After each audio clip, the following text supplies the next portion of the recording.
Welcome to Minutes by Minute. I'm Elgin Nichols. And I'm Dave Kenny. And we're here to talk about what goes on in the village councils and the township meetings, the people that govern you, make laws, regulations, and boy, do they affect you. Well, these are the people that, well, you've elected, and the commissions and committees that they've appointed, and the decisions that they make directly affect you, whether you go to their meetings or not and voice your opinion. So, anyhow, that's what this program is about. Yes, and I want to tell you, we have a little disclaimer here. Oh. Everything that we say is pretty close to the truth, kind of close to the truth. Well, 50-50, and we don't know which 50 you're getting. Well, it's up to those folks out there to decide which part that they like and which parts they don't like. So there you have it, right? After all, they do have the on-off switch. They do. Okay, let's talk about the first meeting, shall we? Sure. Okay, the first one is the Oxford Village DDA meeting. Downtown Development Authority. Downtown Development. And let me see, who was the chairperson? Bill Dunn. Bill Dunn, right? He was. He was? Yes, but we'll cover this in just a moment. Oh. Yeah, first item they have, of course, is Changes bills. in the air. Yeah, first issue was pay the bills. Got to pay the bills. They Yep. paid the bills. Okay, that went rather quickly. How big was the bill? Something around 16,000, I believe, in that Not bad. area. Not too bad, right. Then they had a discussion about Jenny Shomish's trips that she's going to be doing in terms of meetings, learning sessions, what do they call them? Seminars. Seminars. Very She'll be good. going to seminars. And this actually was a subject that came up earlier, that she was going to pay her way, the gasoline, and of course share expenses with another person. Right. And Well, these really do have two functions. One is the education that she'll get, and the other one is networking with other people with similar responsibilities. right, it's a pretty important thing that she's doing here. Except the DDA board, they said, well, wait a minute now. Oh. She shouldn't have to pay for this. You know, we've got it in our budget now. We're starting to come out of the woods, so we should be able to cover this. So they did discuss that, and they talked about mileage, how much for gasoline mileage, and Mr. Dunn pointed out that the township pays 56 cents per mile This year. this year, right? And that we should maintain that standard, Right. of payment. So it was agreed that they would do that. That's fair. It is. And so Jenny will be turning in, excuse me, the expenses, and they'll work from there, in future meetings. So that was pretty much resolved. Bill Dunn, it was going to be his last night. He's been on the board for 3 years. Oh, so he's last night as the chairman or last night on the board, period? As the chairman and on the board as well. Oh, really? They'll Oh. probably have somebody else. Well, he had a valuable input to it because he, after all, he is the supervisor of Oxford Township. Right. But guess who is the new chairman? Who? Who's elected? Who? They all said. Pete Schultz. Pete Schultz. Yeah, fire chief. Oh, wow. So He's okay. they all rounded him up and threw a rope over him and dragged him. And Bill Dunn says, do you want to take over right now? And Pete says, no. He says, I'll wait till the next meeting. But I think one of the requirements is, of course, you have to be you have to be a member of the village, right? Or a resident of the village, should I Well, say. there is one position now that they allow for the township Oh, to be in. So But you can it do just so happened that Bill Dunn lived in the village, Yes. so he's covered. that. He's covered, yeah. And everybody that's on the board is covered. All right. And by the way, the DDAs, they're doing a pretty fine job out there. They had a new person just assigned to the board, and that's Sue Basardi. She's not new to the community. Well, she but heads up the village planning commission, She does. And and she's also on the village council. she is. You're very agreeable. And so it's good that, they have an individual that is so close to the village council, because this person understands the budgetary requirements and needs, of the DDA and what's going to take, for the DDA to remain solvent. And they're starting to cut their way through the woods That now. and the fact that they fund the DDA. Yes, the DDA. And especially the council, village council wants to keep a close eye on those expenses now. Right. So, but they seem to have a pretty good group of board members now. They're really watching it. So, and this they are means coming out of it. Well, this means I have to once again readjust my OCTV bulletin board, which lists all these people. Yes. Small task. Small task. for a great guy. Anyway, so be it. Is that faint praise? Oh, watch out for the pat on the back because there's a close proximity to a kick in the butt. So, anyway, If I get it wrong. yes, if you get it wrong. So Sue Passardi, she was made pro tem. In other words, she will be the vice chair. Until Bill goes away. Well, Bill has gone away. He's Oh, really? He he's no actually longer the resigned. chairperson. Oh, he resigned. He didn't resign. His term was done.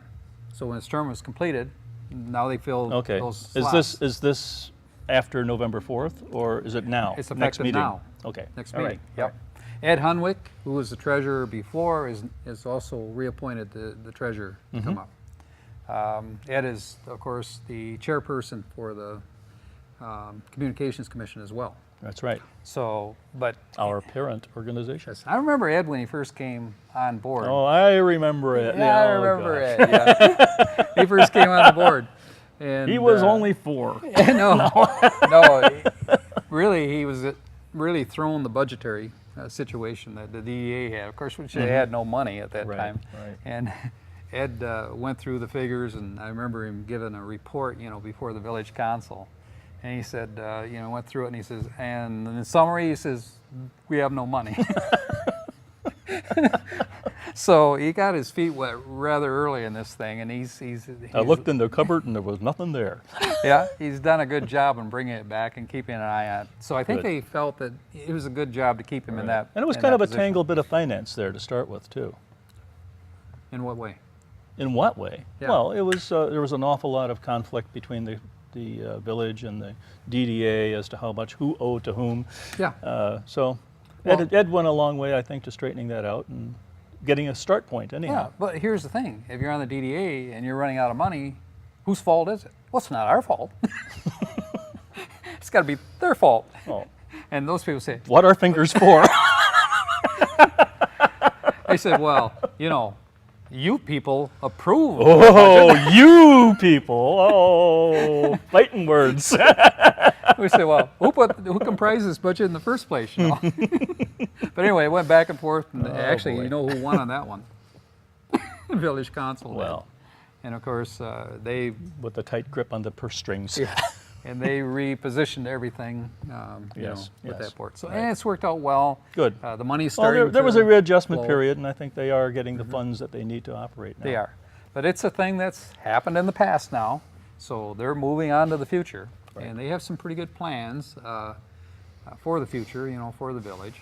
And I think the addition to Jenny Showman that's come on board, very, very enthusiastic young lady. Now, And, she is going to be what? A position? she's the director.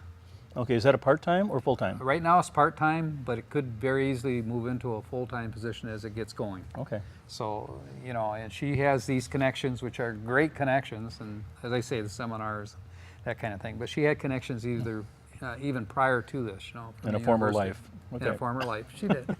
Well, she's kind of young to have a real former life. So it's fresh in her mind. Compared to Moses here, anyway. Oh, all right. And Sue Passardi, she was placed in a position of handling, as I say, the pro tem position. David Bailey was made secretary. Oh, So now that may change too because of the election. We don't know who's going to be elected to the Oh, that's village true. council and who would be appointed village council to be The old- on the board. the old mixer of the election. Uh-huh. Who knows? But he may be an individual that might want to volunteer for the board anyway because he's Okay. in the village. So we'll have to see what happens there. And November 4th. November 4th. He's finally got it right. Hey, November 4th. Don't miss it. I had it because your bracketed vote's before. important.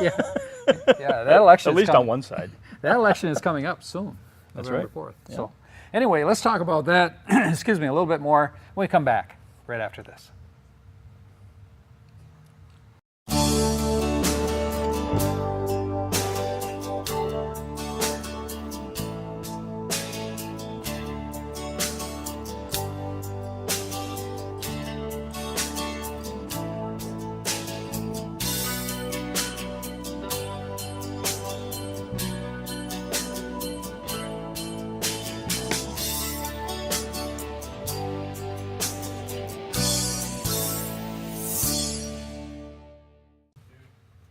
Welcome back to Minutes by Minute. I'm Elgin Nichols. And I'm Dave Kenny. And we've been talking about the DDA Right. and kind of some things going on in that area. One thing that there were comments on the end that Sue Basardi said, wait a minute, I have a comment. And the comment is, there are some problems with the water system and the way they're being built. Uh-oh. Yeah. This is on the DDA? It's on DDA that she What brought do it they up. have to do with the water system? Well, because they're involved with the village, you know, that kind Okay, of thing. So, all right, and all right. she has, you know, the right, you know, as a member of this board to bring it up. I suppose. Yeah, and I think the sooner the better, because she Wouldn't said, that be something that would be brought up at the village council? well, yeah, that'll be brought up there too. I'll guarantee it probably Okay. will in the other committees, but everybody be knowledgeable about it. Okay. But what is the issue? The issue is that there's a new procedure for which people are billed for water and sewage. It's based on the actual usage now Right. that a person uses at home. And if you get that little item over there, this is a water meter. I present you. There it is. This is not a spaceship. This is a water meter. We were going to give you an Oscar, but this is all we had. That's all we had, yes. It has, as the Germans would say, Kazin and a Kazout. But in most cases, homes would have 1-inch line coming in to feed it. And This is 5/8. Yeah, this is 5/8. But you'd have a 1-inch, and it would be marked on it, you know, as far as the input. Unfortunately, there are some homes that a while back required 3/4 inch. And so, according to the computer, for the billing purposes, you may be logged in as a 1-inch water user rather than 3/4 inch. Uh-oh. Right, in which case, the computer assumes you're using more water than what you would for a 3/4 inch. Why? It's based on that. Based on meter these readings? Based on the meter readings, Really? too. Yeah, this is the size that it So, takes under if consideration. this is measuring volume, how could it be wrong? Well, this is the actual measurement, but they do base it on 1-inch pipe input, too. Oh, so it must be measuring implied volume by velocity. Yeah, the formula comes out. Yeah, very similar. Okay, I recognize that.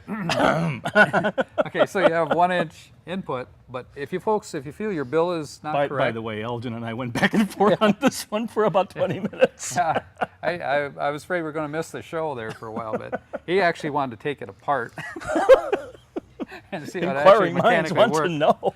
Right, and we talked about, you know, having the outside external reading, you know, from your home rather than them coming into your home, because usually these are inside the home and where it connects and everything. But that's a whole different subject that we already covered. Right. The main thing you need to know is if you feel your bill is excessive, that you need to go down in the basement or wherever your meter is located, check the input coming inside your house as far as what size that pipe is. This one is 5/8, which is way too small. And it'll be stamped right in the casting. Yeah, maybe, Maybe. yes. Some are not. Oh. Yeah. Then how do they know?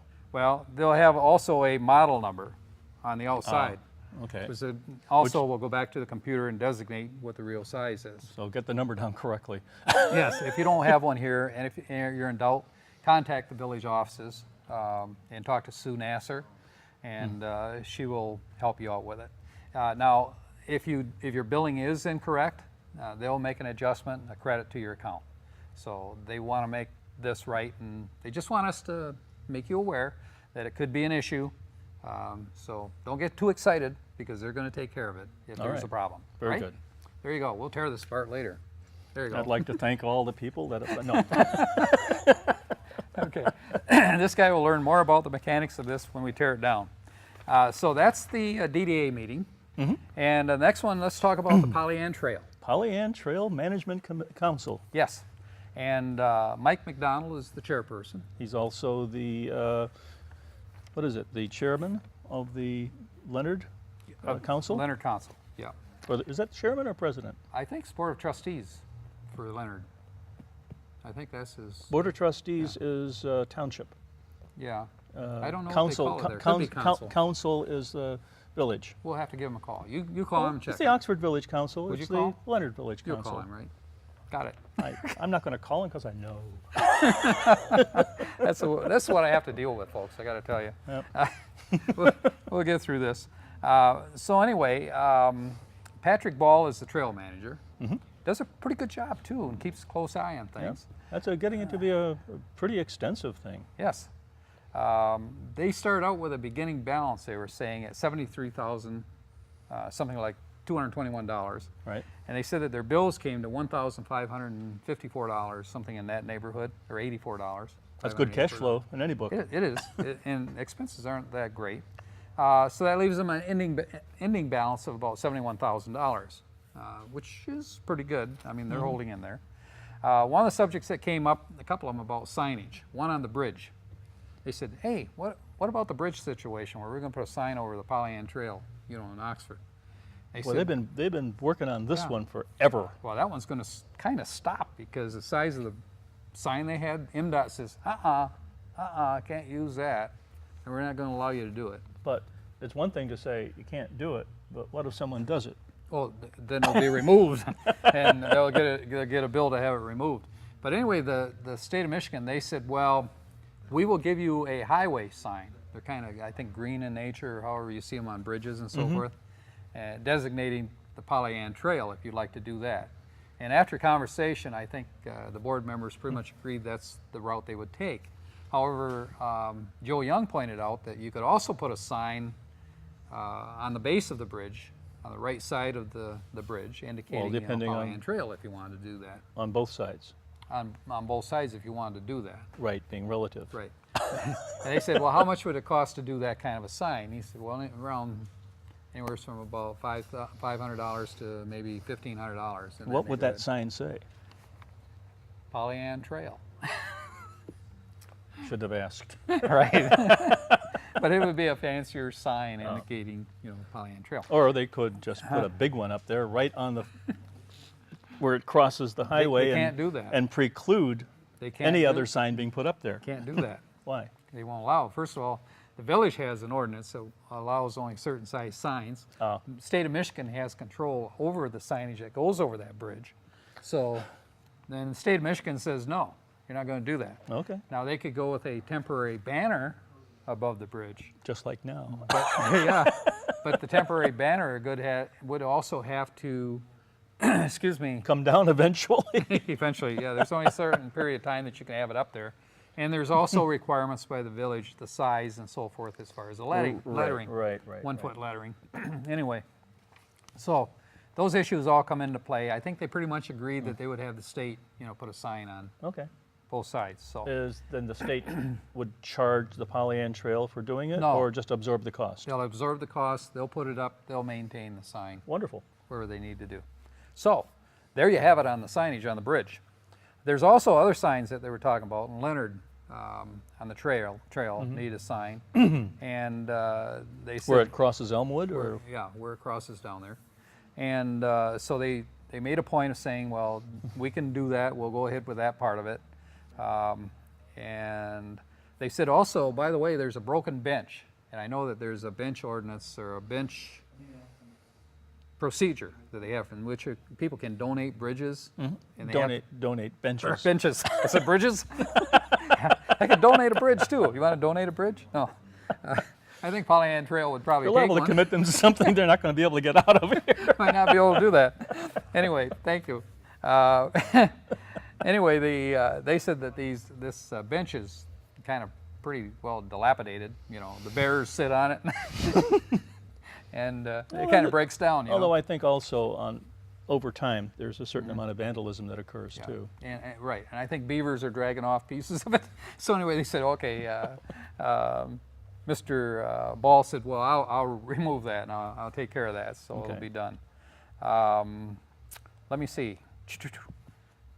Bus, they're going to get a new bus coming in, probably this year. They still haven't received it yet. A what? A bus. A And- bus? Yeah. For the Pollyant Trail.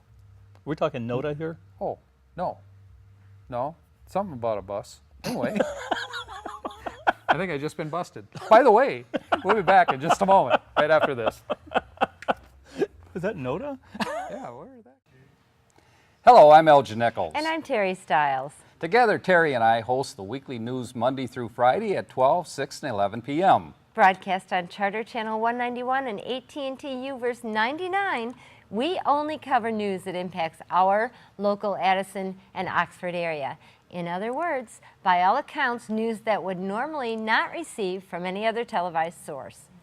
But chances are, if it's local, it will be found on Oxford Community Television and OCTV. For the weekly news, I'm Terry Stiles. And I'm Elgin Nichols. Together, we invite you to join Terry and me for our next OCTV weekly news program.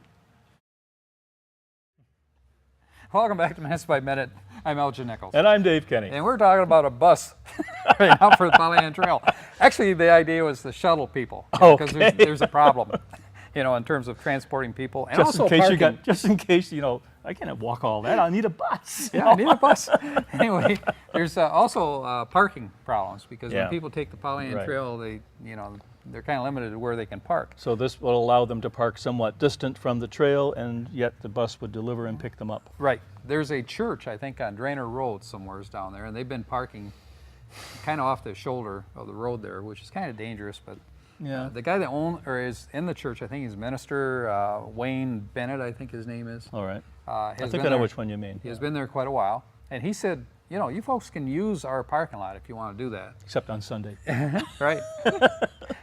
and he said, the only thing is, I don't want any signs to go up indicating, that you can do Right. this. So, Just implied. mental telepathy. Well, you don't want to. Well, you don't want to turn it into an official park and ride. Right. But so people don't know that they can park there yet. So Right. as, So how do they get informed as to that? I was hoping you'd go down, stand on the corners. My little sandwich board. Right, the sandwich board, yeah. No regulation on that. You can do that all day long. No I problem at see. all. That's Okay. township, by the way. Yeah. I have no idea what their regulations are.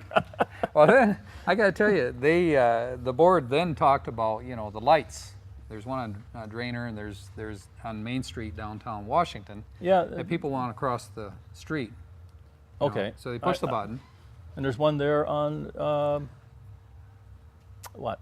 Burdick. Yep, on Burdick Street. And that's a solar-powered one. Yep, it is.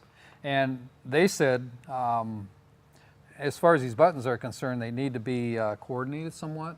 With the light because system there's one itself? there's one, right, as far as timing. One they said is like 10 minutes, the other one's like 15 minutes, the other one is like, you got to run like a chicken. But get there'd across. be no effort to coordinate them with the sequence of lights prior or Right. after. So, Okay. right. So then the question came up is, who's responsible for those lights? As far as repair and so forth. Oh, right. And Joe Young, the village manager, he said, we are. The village is. If it's inside the village, Okay. it's been agreed on. And it's within the scope MDOT allows. Yes, right. And they said, well, how does that work? And they said, well, they send us a bill and we pay the bill. Who that's the way sends it you the works. bill? The township does, I guess. Apparently it's run through the township. Oh, and okay. then it gets to Joe Young. Right. So, But once again, much like the rigmarole they went through installing that other light just Mm-hmm. south of the theater, it all has to be compliant with MDOT regulations oh, and absolutely. their approval. Yeah, and of course everything runs through MDOT for repairs too. right. So, and anyway, I think as far as the repairs are concerned, I think the township uses certain people for that, or the county. I'm sorry, the county comes out, they repair it, they send a bill, and Joe Young pays the bill, and that's the way it works. Okay. So the only thing that they came up with, and that was Mike McDonald says, hey, we'd like to know in advance. We don't want a big whopping bill coming in the direction Oh, sure. for this thing. So that was kind of noted that perhaps, if they're going to have a major repair, that it does come, it's a notification, to the Now, is village. this going to apply to Leonard also? Leonard. No. No, okay. All right. No, only the village Of is Oxford. concerned, of Oxford. Yep. Okay. Okay, benches and tables. There are benches and tables that are available in Lake Orion. The Is that the recycled material? village manager said that they have these extra benches and tables from the park that they're not going to be using anymore okay. because they've got new ones coming in. Okay. But they're still in pretty good shape. And he said, Oh, hey, are they you wooden guys or can- metal or what? I didn't get into the detail, but he said they're pretty good shape. All right. He said, so if you need them along the trail, he said, you're welcome to use them. They said, yeah, free. That's a good word. How many were there? There's lots of them. They said you can be selective, in terms of what they Okay, want. lots. So, lots. Is that metric? It could be the same as Viam. I see. Oh, no. Okay, that's pretty much it with the Pollyant Trail. They said that there were some private donations given, and there's a policy for that, and they can get recognition for it. They said on the zombie run that they had, there were some sponsors. There's Christine's Bar and Grill that provided funds and so forth. Whose? Christine's Bar and Grill. It's called the Zombie Run for Lake Orion. Oh, Yeah. you mean Christie's, Was it Christie's? not Christine's. Oh, Christine's. Okay, Christie's. Which one? It says Christine's here. Anyway, could be my writing. I might have stuttered. Christine, whatever. Right. Anyway, you folks know who they are. Anyway, they're good people and they donate. They do now. And Sagebrush also, the cantina, Right. donated. And Main Street Bike also donated towards it. And there was also a private donation on behalf of Marilyn and Jack Barnes, Okay. a local citizen that passed away, and the son donated in their behalf. That's nice. Okay? All righty. What do we have coming up? What do we have coming up? Well, not a lot. Not a lot. On November 3rd at 7:30, Addison Township Park Committee, and at 7 o'clock, the Village of Oxford ZBA. And on November 4th, which, by the way, is Election Day, at 7 o'clock, Oxford Parks and Rec, and at 7 o'clock, the Village of Oxford Planning Commission. And this will be the last time I probably remind you of this, but here's the voter guide put out by the League of Women Voters. And it gives up the various candidates an opportunity to tell you about themselves, basically their resume, what they believe in, what they think they can do. Also, there's an awful lot of people that you may not have any clue when you go in to vote for them, like Supreme Court judges, district judges, circuit court judges, college trustees, school boards, and state and local proposals. So it's all in here, pretty well explained what the issues are or the candidates expressing it themselves. You can pick this up at any of the municipal offices or public libraries. And there's on the ballot wolves. Wolves! Wolves. Gray wolves. So, Yes, it is. Yeah, you can learn more about that subject, by picking this up. As a matter of fact, there's two, isn't there? There's two. Right. Yep. They have to, first of all, take them off the endangered species list, and then they have to decide who's going to be responsible to set the hunting Yep. guidelines. Also, local proposals are in here, so There. millages and Lots of good stuff there. wonderful things. Yeah. And don't forget, that's on November 4th. Don't So don't Don't get be caught late. like a deer in the headlights. Know Like what? him. Know what's on the ballot before you go in. Yeah, now he's going to show up a day late, but And $1 short. you'll never live that one down. I just want to mention, too, a couple things with the Oxford Village Council, that real quick. Chuck Snyder made the point that the property that's for sale by the township, which is the VA building and the parking lot, Oh, yeah. that originally that property was owned by the village and they sold it to the township. So that was kind of an interesting little bit of information. So with that, this is Minutes by Minute. I'm Elgin Nichols. And I'm Dave Kenny. And we'll catch you next time on Minutes by Minute. See you then. Yeah.